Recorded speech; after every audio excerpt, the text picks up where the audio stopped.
Crisóforo en el pozo de Jocoquión parte primera. El largo camino hasta Jocoquión después de días y días caminando por senderos polvorientos y caminos de tierra, Crisóforo y sus discípulos llegaron por fin a los límites de la ciudad de Jocoquión. Habían recorrido distancias largas, descansando apenas en cuevas o en casas de fieles que los recibían, y todos llevaban en sus rostros las marcas del sol y el cansancio del viaje. «Hermanos míos», dijo Crisóforo, señalando un pozo de piedra que brillaba bajo el sol a la entrada de la ciudad. «Aquí es donde nos separamos. Vayan cada uno por diferentes calles de Jocoquión, y díganle a todo el mundo que he llegado. Pero no hablen de milagros ni de poderes, solo digan que el hijo de Martín ha venido para enseñar la verdad». Los discípulos asintieron, aunque con duda. Eran muchos los que creían que Crisóforo debía mostrar su poder para ser reconocido.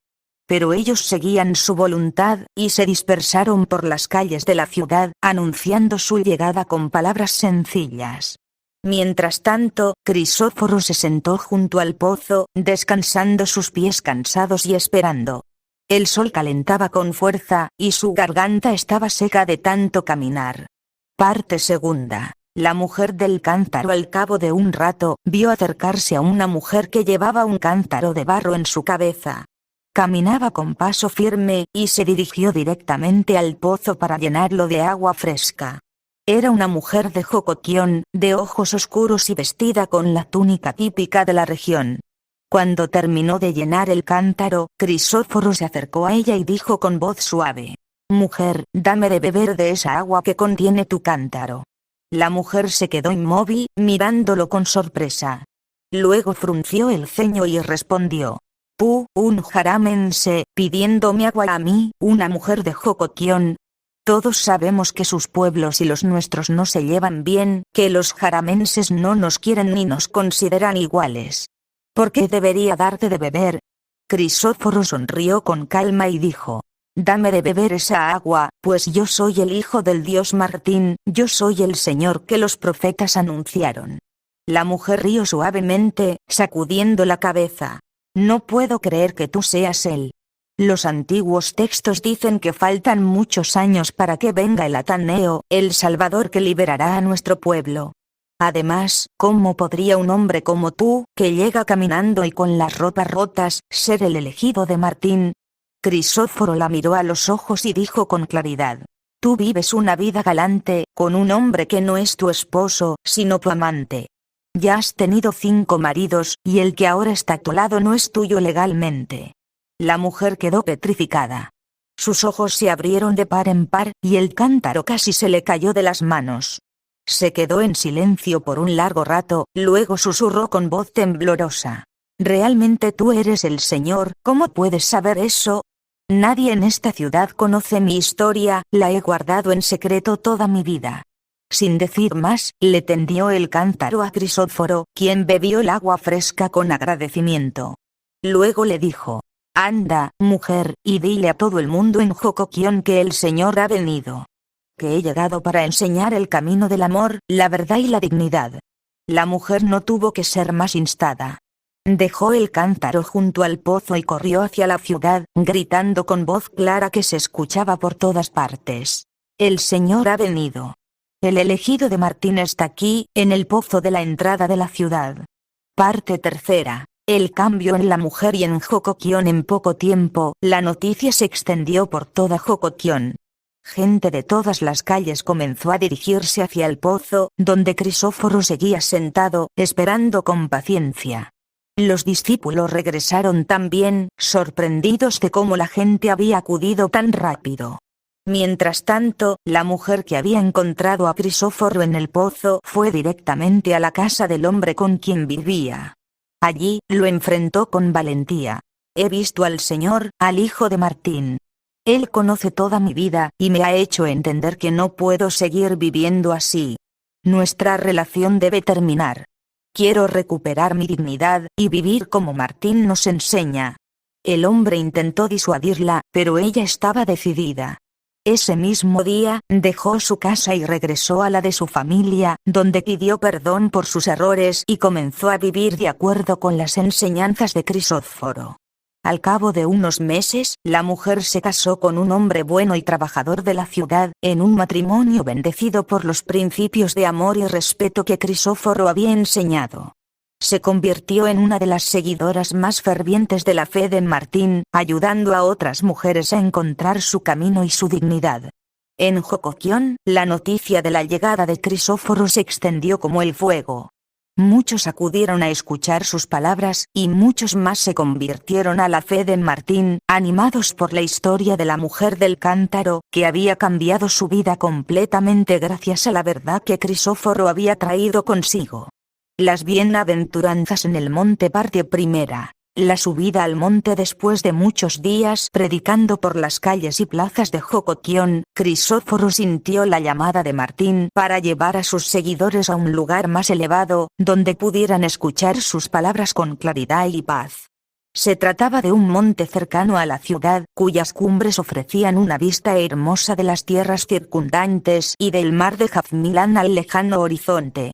Al amanecer del día acordado, cientos de personas se reunieron en la base del monte, hombres y mujeres de todas las edades, pobres y ricos, enfermos y sanos, padres con sus hijos, ancianos que caminaban con dificultad y jóvenes que llevaban en sus hombros a quienes no podían subir solos. Juntos, comenzaron la ascensión, animados por la promesa de escuchar las enseñanzas de Crisóforo en un lugar sagrado. Cuando llegaron a la cima, encontraron un claro cubierto de hierba suave, con rocas donde podían sentarse. Crisóforo se colocó en una roca elevada, para que todos lo vieran, y primero se puso a orar junto con toda la gente. El silencio se hizo en la cima del monte, y solo se escuchaba el viento que soplaba entre los árboles y el canto de los pájaros. Parte segunda. Las bienaventuranzas. Después de la oración, Crisóforo miró a la multitud que lo rodeaba, vio rostros cansados por el trabajo, ojos llenos de lágrimas por la pérdida o el sufrimiento, caras hambrientas por la necesidad, miradas ansiosas por la justicia. Con voz clara y firme que se escuchó en toda la cima, comenzó a hablar: Bienaventurados los que sufren, porque de ellos será el reino de la felicidad. La gente se quedó en silencio, escuchando atentamente.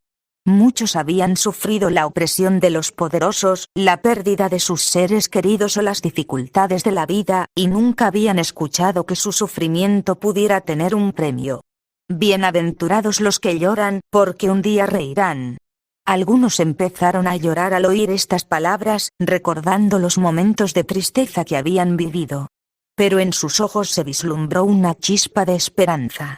Bienaventurados los que trabajan, porque de ellos será el descanso.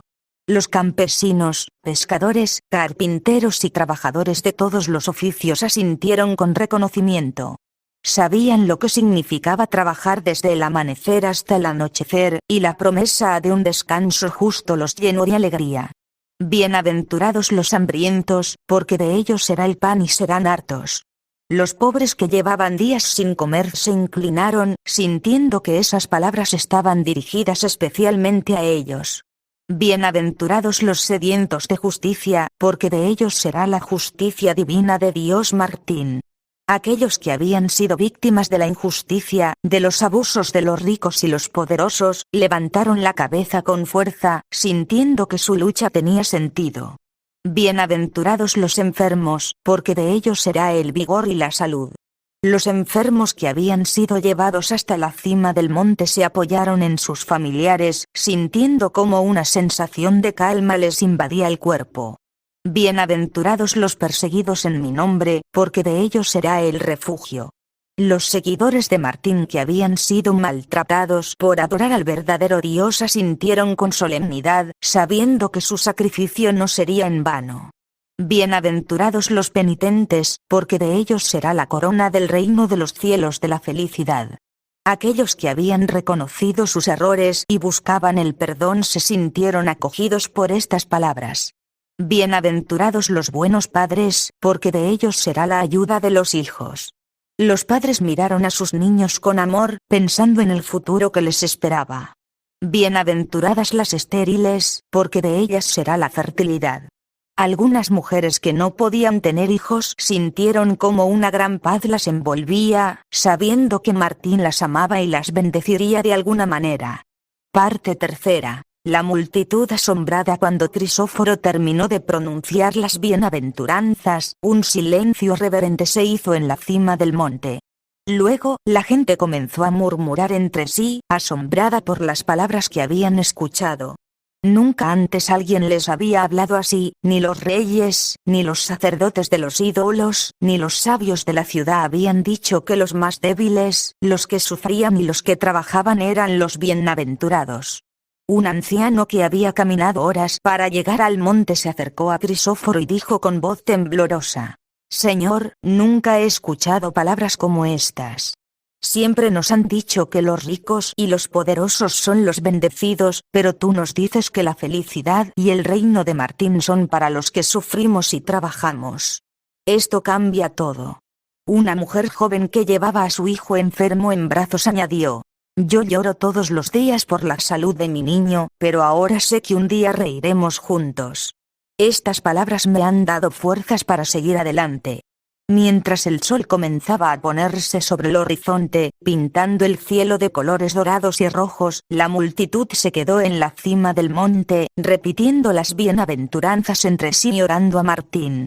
Crisóforo se quedó con ellos hasta el anochecer, explicándoles el significado de cada palabra y respondiendo a sus preguntas. Desde ese día, las bienaventuranzas que Crisóforo pronunció en el monte se extendieron por todas las regiones, siendo transmitidas de boca en boca como un mensaje de esperanza y amor. Y muchos de quienes las escucharon decidieron seguir el camino de Martín, animados por la promesa de un reino donde el sufrimiento terminaría y la felicidad sería eterna. La oración en el monte, parte primera. La petición de los seguidores. Después de pronunciar las bienaventuranzas, la multitud se quedó en la cima del monte, llena de emoción y esperanza. Mientras Crisóforo explicaba el significado de cada palabra, una mujer joven se acercó a él y dijo con humildad: «Señor Crisóforo, tus palabras nos llenan el corazón de paz. Sabemos que tú oras a Martín y que él te escucha. ¿Podrías enseñarnos cómo debemos orar?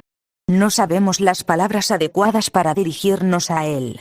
Otros seguidores asintieron con entusiasmo.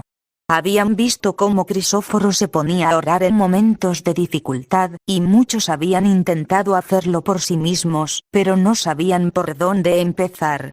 Crisóforo sonrió y les señaló el lugar donde estaban sentados, rodeados por la belleza de la creación de Martín.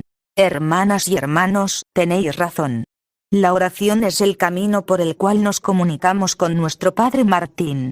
No hace falta usar palabras complicadas ni muchos discursos», dijo, sentándose entre ellos. «Lo importante es hacerlo con el corazón limpio y la fe verdadera. Permítanme enseñaros una oración que podéis decir siempre, en cualquier momento y lugar».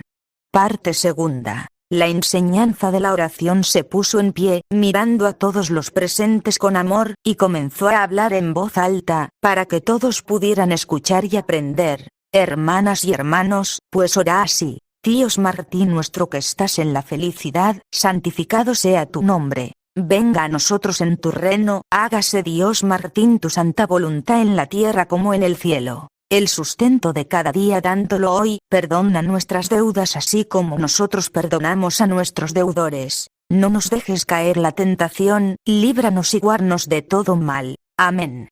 Mientras pronunciaba cada palabra, la multitud la repetía en coro, con voz unida que se elevaba hacia el cielo. Los niños aprendían las palabras con rapidez, los ancianos las decían con devoción, y los enfermos las murmuraban con fe. Después de que todos la hubieran repetido varias veces, Crisóforo les explicó el significado de cada parte. Cuando decimos Dios Martín nuestro, reconocemos que Él es nuestro Padre y nuestro protector, como un tío querido que cuida de toda su familia. Santificado sea tu nombre significa que honramos su grandeza y su amor. Venga a nosotros en tu reino es nuestra petición para que su amor y su justicia lleguen a esta tierra. Hágase tu santa voluntad en la tierra como en el cielo. Nos recuerda que debemos seguir sus enseñanzas y vivir como Él quiere. El sustento de cada día dándolo hoy es una petición de lo necesario para vivir, sin buscar más de lo que necesitamos. Perdona nuestras deudas así como nosotros perdonamos a nuestros deudores. Nos enseña que el perdón es mutuo. Si queremos que Martín nos perdone, debemos perdonar a los demás. No nos dejes caer la tentación, es nuestra petición de fortaleza para resistir lo malo, y líbranos y guárdanos de todo mal, es nuestra confianza en que Él nos protegerá siempre. Parte tercera. La oración que se extendió desde ese momento, la multitud comenzó a orar esa oración una y otra vez. Algunos se arrodillaron en la hierba, otros se quedaron de pie mirando al cielo, y todos sentían como una sensación de paz y unidad los envolvía. El viento llevaba sus palabras por todo el monte, y parecía como si el propio aire las cantara junto con ellos. Un hombre que había llegado al monte lleno de rencor hacia un vecino que le había hecho daño, se acercó a Crisóforo después de la oración y dijo: Señor, cuando repetí la parte de perdonar a nuestros deudores, sentí como el rencor desaparecía de mi corazón. Mañana iré a buscar a mi vecino y le pediré perdón por las palabras que le dije, y también le perdonaré por lo que hizo. Una madre que llevaba a su hijo pequeño en brazos añadió: Ya he enseñado la oración a mi niño, y él la repite cada vez que come. Dice que así Martín nos dará más pan. Me hace feliz saber que aprenderá a orar desde pequeño. Mientras el sol se ponía completamente, Crisóforo les dijo: Esta oración no es solo para hoy, hermanas y hermanos. Debéis decirla todos los días, en vuestras casas, en el campo, en los mercados. Enséñenla a sus hijos y a sus nietos, para que nunca se olviden de cómo comunicarse con Martín. Él siempre estará escuchándolos. La multitud descendió del monte con alegría, cantando y repitiendo la oración. Desde ese día, la oración que Crisóforo enseñó en el monte se extendió por todas las tierras donde se predicaba la palabra de Martín. Se decía en las casas, en las cuevas donde se reunían los fieles, en los campos mientras se trabajaba, y en los momentos de dificultad. Y muchos aseguraban que cada vez que la oraban con fe, Martín les escuchaba y les concedía su bendición. El milagro de los 7 panes y las 7 mojarras parte primera. La multitud con hambre después de enseñar la oración en el monte, la tarde avanzaba y el hambre empezó a hacer mella en la multitud de más de 7.000 personas que habían subido para escuchar a Crisóforo. Habían estado allí desde el amanecer, y muchos no habían traído nada para comer, algunos porque no tenían nada en casa, otros porque se habían olvidado en la emoción de seguir al maestro. Los discípulos se acercaron a Crisóforo con preocupación. Señor, es tarde y la gente tiene mucha hambre. Hay más de 7.000 personas aquí, y en estos lugares no hay mercados ni casas donde comprar comida. ¿No deberíamos mandarlos a sus pueblos para que encuentren algo que comer? Crisóforo miró a la multitud, vio a los niños llorando de hambre, a los hombres apoyándose en los árboles por debilidad, a las mujeres tratando de consolar a sus familias. Sonrió suavemente y dijo: No hace falta que se vayan. La comida está aquí, cerca de nosotros. Solo tenemos que pedirla con fe. Justo en ese momento, un niño pequeño de unos 8 años se acercó tímidamente, llevando en sus manos un paño con 7 panes pequeños y 7 mojarras asadas. Era todo lo que había traído de su casa para su almuerzo.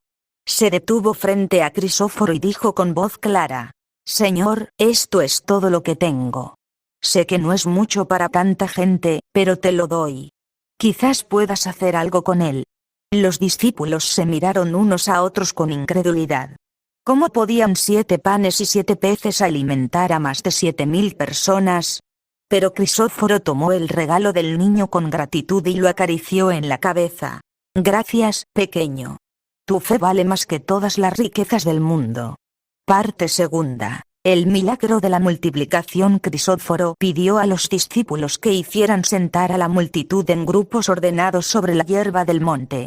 Luego se puso de pie en una roca elevada, sosteniendo los panes y los peces en sus manos, y se puso a orar.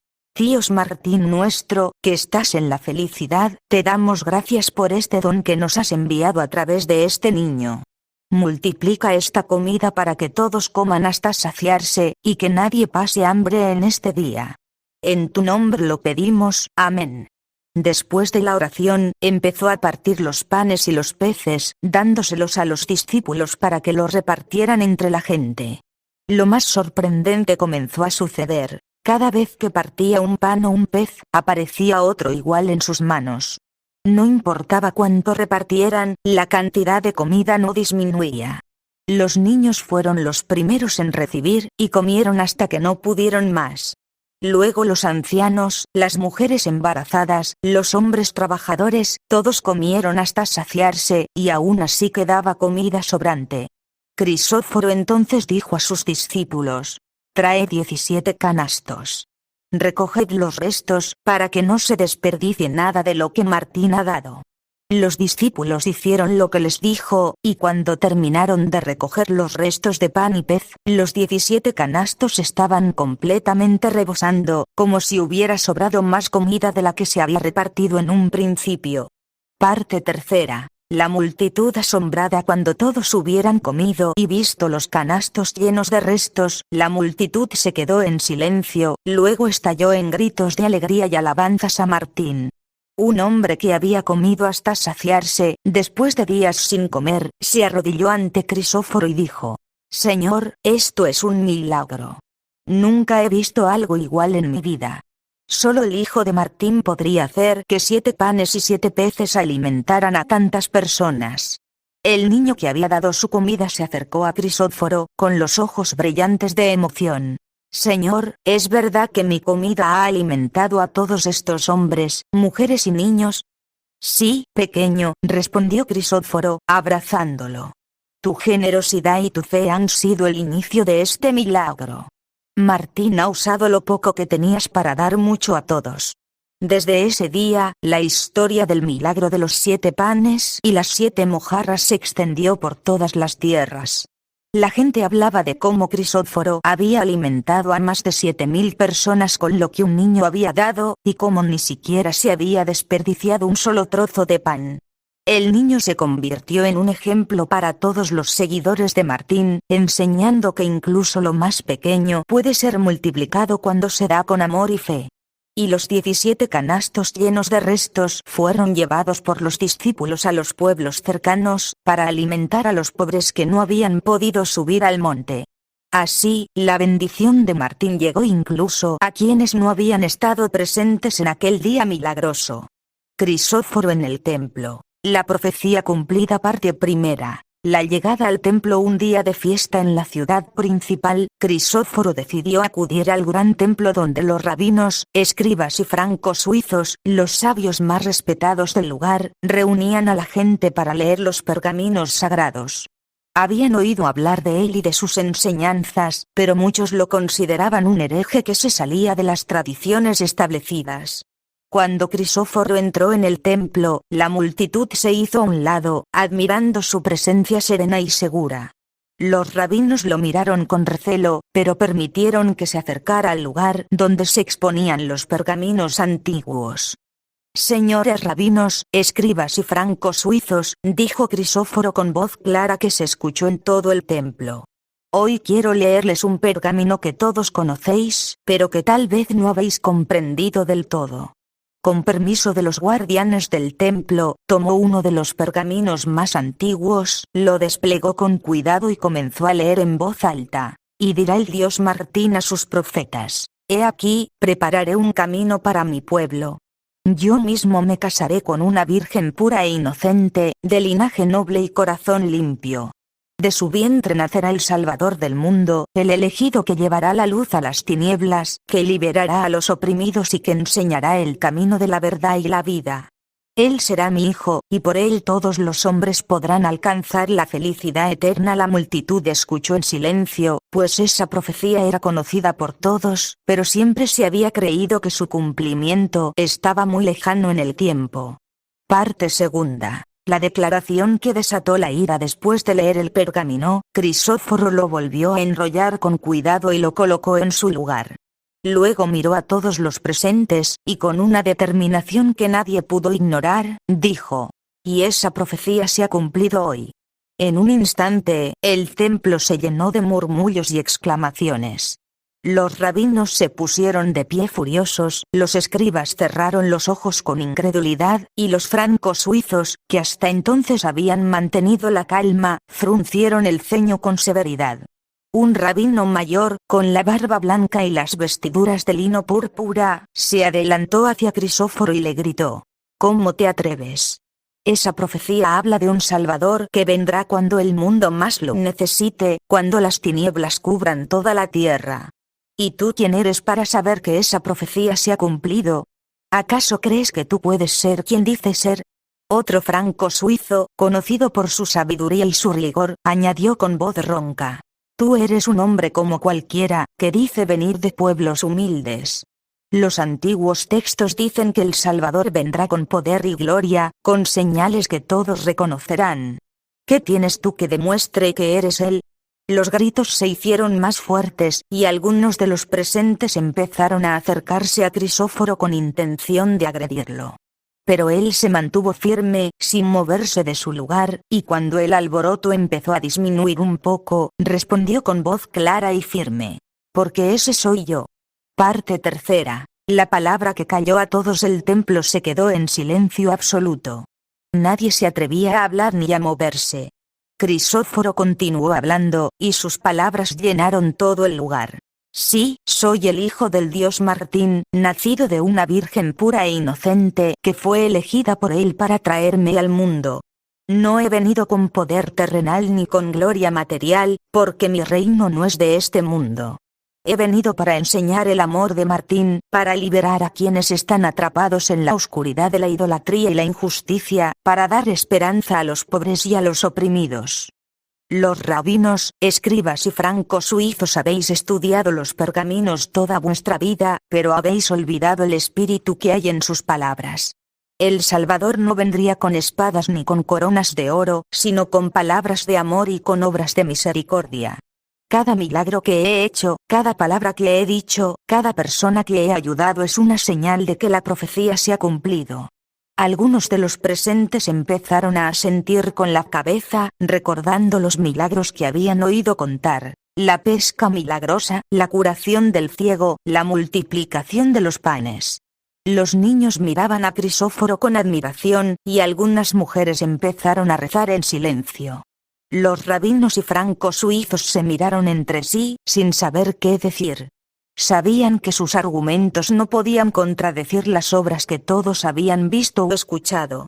Un escriba joven se adelantó y dijo con voz baja: Tal vez tengas razón. Tal vez el Salvador haya venido de la manera que nadie esperaba. Aunque muchos de los ancianos seguían sin creerlo, nadie se atrevió a atacarlo. Crisóforo se quedó en el templo por un rato más, explicando los pergaminos y enseñando la verdad de Martín. Y aunque algunos se fueron enfurecidos, muchos otros se quedaron para escucharle, comenzando a entender que la profecía que habían esperado durante tanto tiempo se había cumplido ante sus ojos.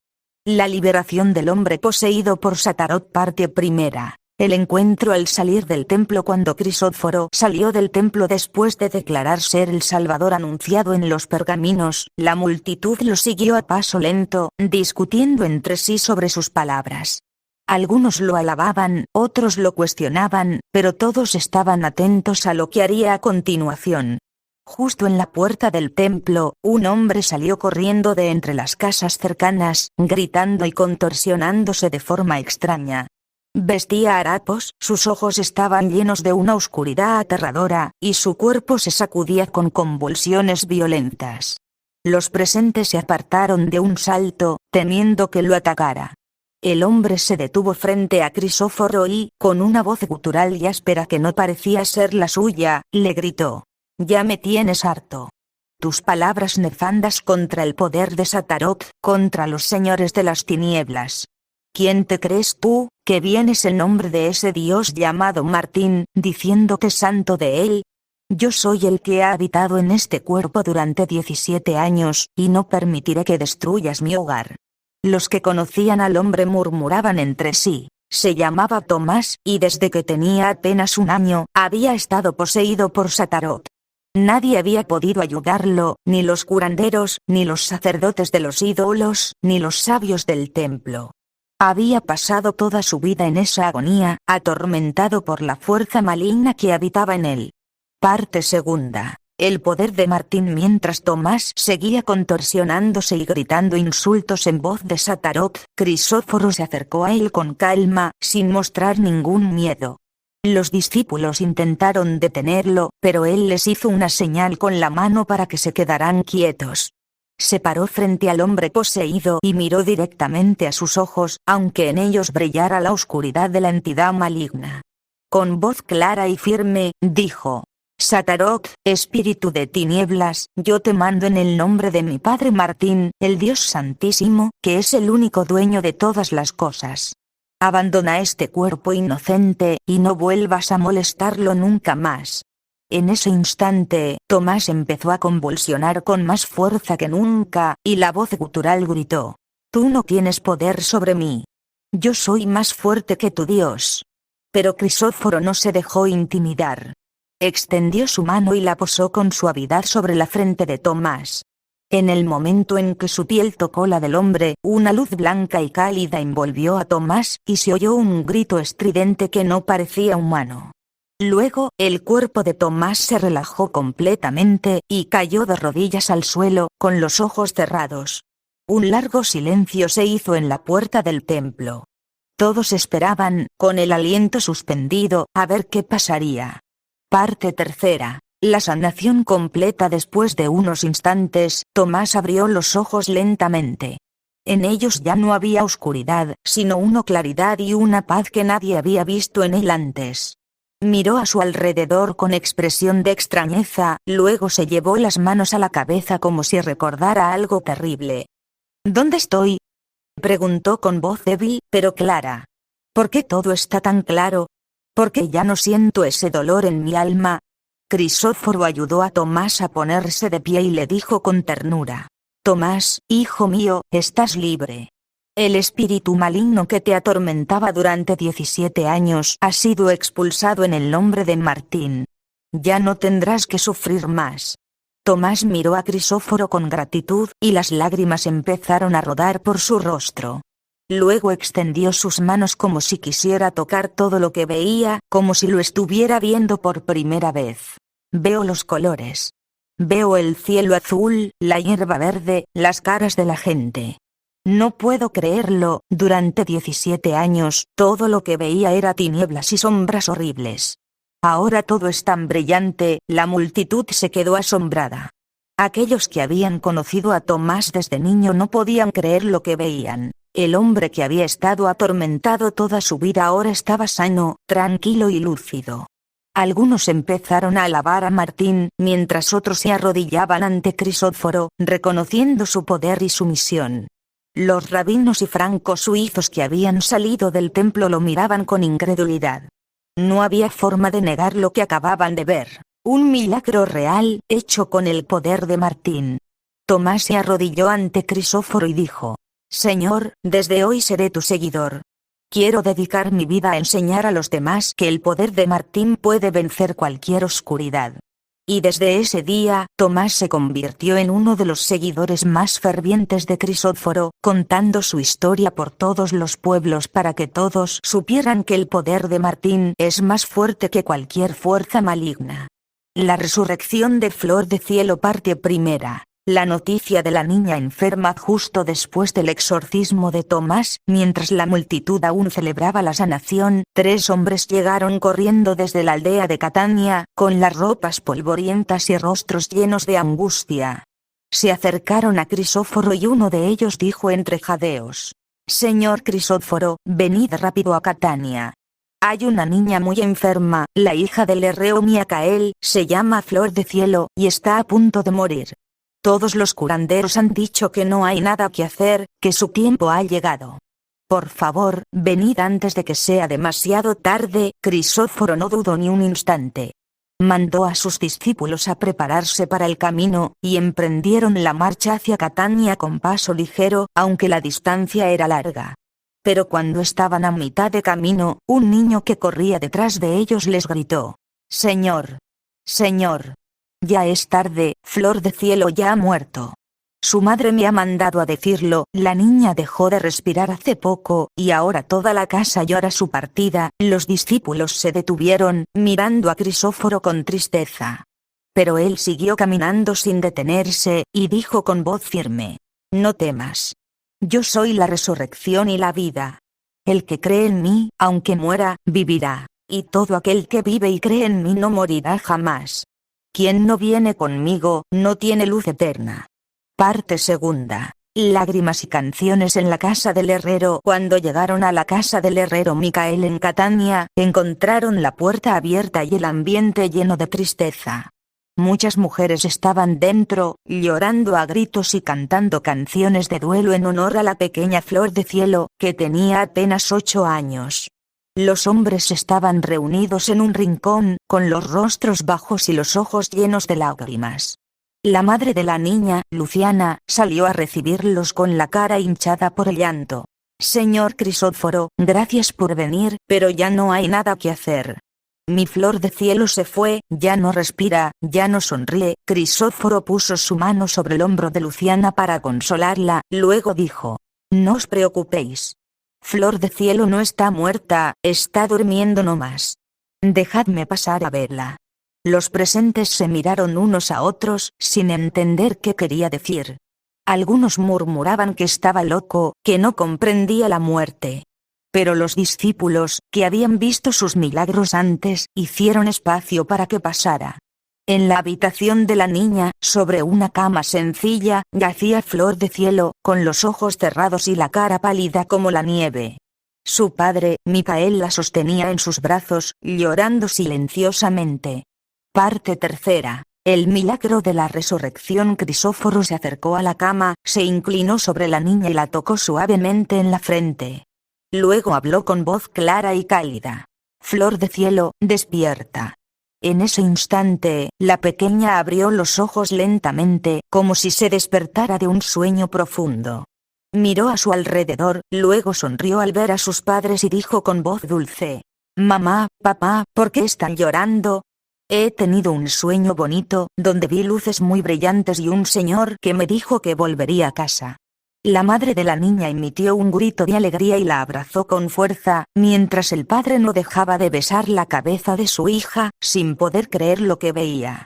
Las mujeres que estaban llorando en la sala dejaron de cantar canciones de duelo para empezar a cantar de alegría, y los hombres se pusieron de pie con los ojos llenos de asombro.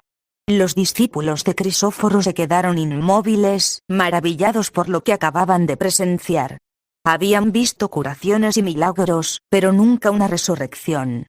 Uno de ellos susurró: Señor, realmente eres la resurrección y la vida. Nunca habíamos visto algo así. Crisóforo sonrió y dijo: Esto es el poder de Martín, nuestro padre. Él es el dueño de la vida y la muerte, y cuando así lo decide, puede traer de vuelta a quienes han partido. Pero recordad, lo importante no es la vida terrenal, sino la luz eterna que se obtiene al seguir su camino. Desde ese día, la noticia de la resurrección de Flor de Cielo se extendió por todas las tierras. La gente hablaba del milagro en los mercados, en los campos y en los templos, y muchos decidieron seguir las enseñanzas de Crisóforo, convencidos de que él era realmente el enviado de Martín. Y la pequeña Flor de Cielo creció siendo una niña llena de luz y alegría, contando a todos cómo había visto las luces del reino de Martín antes de despertar en los brazos de sus padres.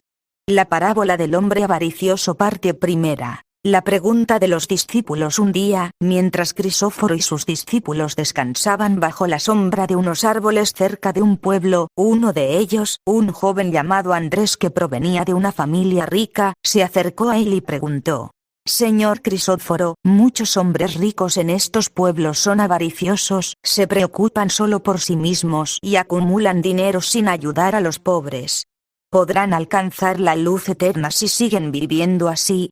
Los demás discípulos se acercaron para escuchar la respuesta, pues muchos tenían dudas al respecto. En esos tiempos, se creía que la riqueza era un signo de bendición de los dioses.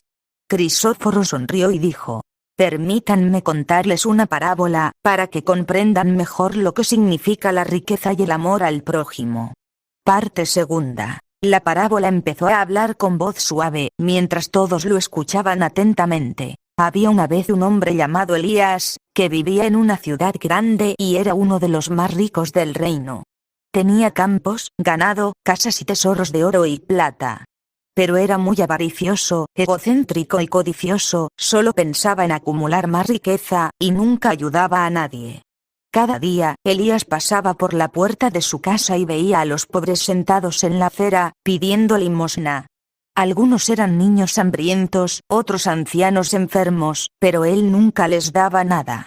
Sus amigos le decían que debía compartir su fortuna, pero él respondía: «Este dinero es mío, lo he ganado con mi trabajo, no debo darlo a quienes no hacen nada por merecerlo».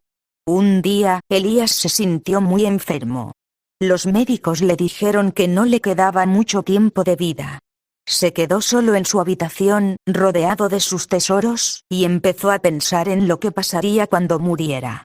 Se dijo a sí mismo: «¿Qué me servirá todo este dinero si ya no estaré aquí para usarlo? ¿Quién cuidará de mis bienes? ¿Será que he vivido mi vida de forma equivocada?». En la noche, tuvo un sueño. Vio un camino largo y oscuro que llevaba hacia un lugar sin luz, y en el camino solo llevaba consigo sus tesoros, pero eran tan pesados que no podía avanzar. Entonces vio a un grupo de hombres y mujeres que caminaban por otro camino, lleno de luz. Eran los pobres a quienes nunca había ayudado, y cada uno llevaba en sus manos pequeños regalos que habían recibido de otros: un pan, un trapo, una moneda. Estos regalos eran ligeros y les permitían caminar con facilidad hacia la luz. Cuando despertó, Elías comprendió la verdad. Se levantó de su cama, aunque aún estaba débil, y ordenó que reunieran todos sus bienes. Mandó llamar a todos los pobres de la ciudad, y les dio campos para sembrar, casas para vivir, ropa para vestirse y dinero para comprar comida. Regaló todo su ganado a los campesinos, sus joyas a las madres con hijos enfermos, y sus tesoros de oro y plata para construir lugares donde la gente pudiera reunirse y aprender. Cuando acabó de repartir todo, Elías se sintió más ligero y feliz de lo que había estado en toda su vida. Aunque ya no tenía nada material, su corazón estaba lleno de paz. Vivió los pocos días que le quedaron ayudando a los demás, y cuando murió, todos los habitantes de la ciudad lloraron su partida, porque había sido un hombre bueno y generoso. Y en el reino de Martín, fue recibido con alegría, porque había comprendido que la verdadera riqueza no está en lo que tenemos, sino en lo que damos a los demás. Parte tercera. El mensaje para los discípulos. Cuando Crisóforo terminó la parábola, los discípulos se quedaron en silencio, reflexionando sobre sus palabras. Andrés, el joven que había hecho la pregunta, dijo con voz emocionada: «Señor, entiendo ahora. Mi familia tiene mucho dinero, y yo siempre he creído que debíamos guardarlo para nosotros. Pero esta parábola me hace ver que debemos compartir lo que tenemos con quienes más lo necesitan». Otro discípulo añadió: «El hombre de la historia fue avaricioso durante mucho tiempo, pero al final cambió su forma de ser. Eso significa que nunca es demasiado tarde para hacer el bien, ¿verdad?». «Exactamente», respondió Crisóforo. «Martín nos ama a todos, sin importar cómo hayamos vivido hasta ahora. Lo importante es reconocer nuestros errores y cambiar, dedicándonos a ayudar a los demás. La avaricia ciega el corazón y nos hace olvidar que todos somos hermanos. Pero cuando abrimos nuestras manos y compartimos lo que tenemos, abrimos también nuestro corazón a la luz eterna». Desde ese día, los discípulos llevaron la parábola por todos los pueblos donde predicaban. Muchos hombres ricos que la escucharon decidieron cambiar su forma de vida, compartiendo su fortuna con los pobres y ayudando a construir un mundo más justo. Y la historia del hombre avaricioso que se volvió generoso se convirtió en uno de los relatos más queridos de las enseñanzas de Crisóforo. El príncipe de Catania y la propuesta de Crisóforo. Parte primera. La llegada del príncipe. Unos días después de la resurrección de Flor de Cielo, Crisóforo y sus discípulos seguían en Catania, enseñando en la plaza principal y ayudando a quienes lo necesitaban.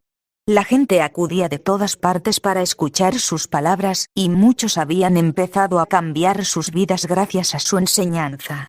Justo cuando Crisóforo explicaba a los presentes la parábola del hombre avaricioso, se oyó un ruido de trompetas y pasos ordenados. Era el príncipe de Catania, llamado Octavio, quien llegaba acompañado de sus guardias reales.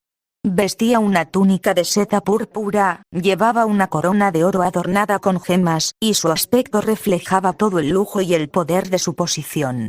Se detuvo frente a Crisóforo y, con una sonrisa condescendiente, dijo: «He oído hablar mucho de ti, hombre que llaman el enviado de Martín. Dicen que respondes a las preguntas más complicadas con facilidad. Yo soy el príncipe Octavio, y he venido a poner a prueba tu sabiduría». Parte segunda. Las preguntas y las respuestas. El príncipe empezó a hacer preguntas difíciles sobre la justicia, el poder, la vida después de la muerte y el sentido de la existencia. Cada pregunta era más compleja que la anterior, diseñada para dejar a Crisóforo sin palabras. Pero éste respondía con claridad y sencillez, usando ejemplos de la vida cotidiana que todos podían entender. «¿Qué es la justicia?», preguntó Octavio. «La justicia es dar a cada uno lo que le corresponde», respondió Crisóforo. «Es proteger a los débiles, no abusar del poder y tratar a todos como iguales, porque todos somos hijos de Martín». ¿Qué diferencia hay entre el poder terrenal y el poder espiritual? El poder terrenal se basa en la fuerza y las riquezas, y desaparece cuando morimos. El poder espiritual se basa en el amor y la sabiduría, y dura para siempre. ¿Por qué hay pobreza en el mundo si tu Dios Martín es bueno? La pobreza existe porque algunos acumulan más de lo que necesitan, olvidándose de los demás. Martín nos da todo lo necesario, pero depende de nosotros compartirlo. El príncipe se quedó sorprendido, no esperaba respuestas tan claras y directas. Después de pensar un momento, decidió hacerle una propuesta que creía que nadie podría aceptar. Parte segunda. La propuesta y el negativo. «Tu sabiduría me impresiona», dijo Octavio. «Pero si tus palabras son verdaderas, deberías estar dispuesto a ponerlas en práctica. Te propongo algo. ¿Qué te parece si yo me despojo de toda mi riqueza, de mi corona, de mi casa y de todo lo que me ha dado mi padre el rey? Que regale todo mi oro, mis tierras y mis bienes a los más pobres, a los humildes y a quienes viven en condiciones precarias. Y después, que te siga a ti, cargue tu cruz y aprenda de tus enseñanzas». Crisóforo miró al príncipe a los ojos, viendo que en su corazón no había verdadera disposición a hacerlo. Pero respondió con sinceridad: «Príncipe Octavio, si realmente hicieras eso, alcanzarías la luz eterna y encontrarías una felicidad que ningún lujo terrenal puede darte. Martín te bendeciría, y tu ejemplo inspiraría a muchos otros a cambiar sus vidas». Pero el príncipe se rió alto y dijo: «No puedo hacerlo. Yo vivo feliz así, soy coronado, reconocido en todos lados, tengo lujos de todo tipo, mujeres bellas y prostitutas a mi disposición. ¿Por qué renunciaría a todo esto para vivir como un mendigo, siguiéndote por los caminos del mundo?» Con estas palabras, se dio media vuelta y se marchó con sus guardias, dejando a la multitud en silencio. Parte tercera. La tristeza de Crisóforo. Cuando el príncipe desapareció de vista, Crisóforo se quedó quieto, con la mirada baja y un rostro lleno de tristeza. Los discípulos se acercaron a él preocupados. «Señor, ¿por qué estás triste?» «El príncipe es soberbio y no quiere entender la verdad.